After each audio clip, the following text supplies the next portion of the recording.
महाराष्ट्राच्या राजकारणातून मित्रांनो या घडीची सगळ्यात मोठी घडामोड मित्रांनो, शिवसेनेच्या निकालाचा सगळ्यात मोठा उद्धव ठाकरेंना फायदा, तर सुप्रीम कोर्टात उद्धव ठाकरेंची बाजू प्रचंड या विजयाच्या दिशेने, तर एकनाथ शिंदे यांच्या हातून शिवसेना, चिन्ह, पक्ष आणि पक्षावरती कायमची बंदी या तीन महत्वाच्या बाजूंचा सगळ्यात मोठा तगडा झटका. गेली 6 महिने शिवसेनेचा निकाल लागणार असं म्हणता आज अखेर ती तारीख आली आणि महाराष्ट्राच्या हृदयाचा ठोका चुकला मित्रांनो. सुप्रीम कोर्टात खरी शिवसेना कुणाची हे आपण पाहिलं तर इकडे उद्धव ठाकरे यांच्या शिवसेनेसाठी ही नक्कीच महत्वाची बाब म्हणावी लागेल मित्रांनो. काय आहे महत्वाची बातमी? राज्याच्या राजकारणामध्ये सुप्रीम कोर्टात काय घडतंय आणि शिंदे सेनेच्या हातातून पक्षचिन्ह गायब या महत्वाच्या मताशी आणि नेमकं नवीन चिन्ह कोणतं ही बाब देखील बघूया.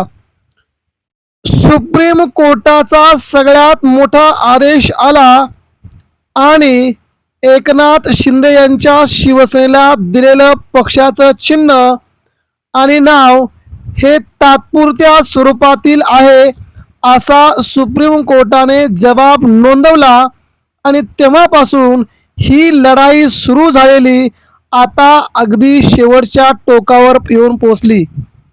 जरी एकनाथ शिंदे यांचे नेते म्हणत असते की शिवसेना आमची आहे, पक्षचिन्ह आमचं आहे, परंतु सुप्रीम कोर्टाच्या तत्कालीन सरन्यायाधीश यांनी म्हटल्याप्रमाणे शिवसेनेचं पक्षाचं चिन्ह, शिवसेनेचं नाव काही दिवसांपुरतं तात्पुरत्या स्वरूपात एकनाथ शिंदे यांच्या शिवसेनेकडे राहील. त्याच्यावरती अंतिम सुनावणी लवकरात लवकर करावी असे आदेश सुप्रीम कोर्ट देत आहे.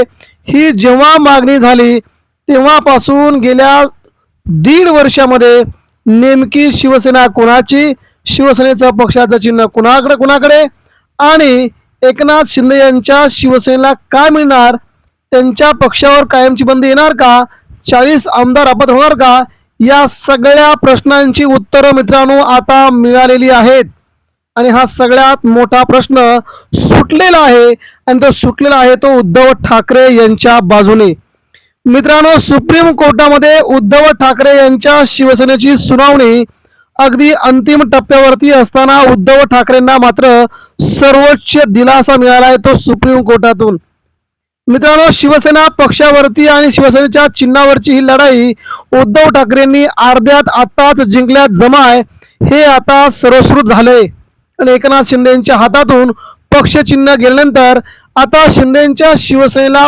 नवे पक्षचं नाव आणि नवं चिन्ह कोणतं मिळणार यावर सध्या चर्चा विनिमय चालू असेल आणि याच तत्वावरती आज सुप्रीम कोर्टामध्ये ही लढाई अंतिम टप्प्यामध्ये शिवसेनेचे वकील असणारे कपिल सिब्बल यांनी ही लढाई मांडली आणि आम्हाला आमच्या लढाईसाठी, आमच्या युक्तिवादासाठी 3 तास हवे आहेत असा युक्तिवाद मांडला आणि इकडे एकनाथ शिंदेना 2 तास तर उद्धव ठाकरेंना 3 तास दिले आणि या सगळ्या 3 तासामध्ये उद्धव ठाकरेंचे वकील कपिल सिब्बल यांनी कायद्याचा कीस काढत शिवसेना ठाकरेंची कशी, 40 आमदार अपात्र कसे, तर सुप्रीम कोर्टाने निवडणूक आयोगाने राहुल नार्वेकर यांचा निर्णय कसा चुकीचा आहे या सगळ्या बाबींचा गेल्या सुनावणीमध्ये कीस पाडला होता आणि ही सगळी याचिका, सगळ्या निकाल उद्धव ठाकरेंच्या बाजूने पुरता फिरवला होता. तेव्हापासून मात्र एकनाथ शिंदेच्या दिल्ली वाऱ्या चालू झाल्यात आणि या दिल्ली वाऱ्यामध्ये शिवसेना कशी वाचवता येईल, शिवसेनेचं नाव, शिवसेनेचं पक्षचिन्ह कसं आपल्याकडे ठेवता येईल यासाठी एकनाथ शिंदे सतत दिल्लीच्या वाऱ्या करत होते आणि मित्रांनो अखेर ती तारीख आली 24 तारीख, ज्या 24 एप्रिल रोजी शिवसेनेच्या निकालावरती सुप्रीम कोर्टामध्ये आता पुन्हा एकदा सुनावणी पार पडते आणि 24 एप्रिल हा शिवसेनेच्या इतिहासातला सगळ्यात मोठा दिवस असणार आहे. त्या दिवशी मात्र एकनाथ शिंदेना खाली हात यावं लागेल आणि उद्धव ठाकरेंच्या हातात मात्र एक हातात पक्ष, एक हातात चिन्ह आणि सगळंच उद्धव ठाकरेंना निकालाच्या संबंधी विजय पताका घेऊन ठाकरे दिल्लीहून मुंबईला येतील असं सध्या वातावरण दिल्लीमध्ये आहे. त्यामुळे एकनाथ शिंदेना हा पहिला मोठा झटका असेल. शिवसेनेच्या बाबतीत निकाल जर लागला तर हा निकाल उद्धव ठाकरेंची बाजू अगदी कणखरपणे मांडणार असेल असं राजकीय तज्ज्ञांचं मत आहे. परंतु 24 एप्रिल पर्यंत आपल्याला वाट बघावी लागेल. त्या दिवशी हा निकाल उद्धव ठाकरे बाजूने येतोय. राहुल नार्वेकर दोषी ठरतील, केंद्रीय निवडणूक आयोग दोषी ठरेल आणि शिंदे गावावरती देखील कायमची 5 वर्षावरती बंदी येईल. या सगळ्या बाबी लवकरात लवकर सुप्रीम कोर्ट निकाली काढेल हीच या घडीची सगळ्यात मोठी बाब आहे. धन्यवाद.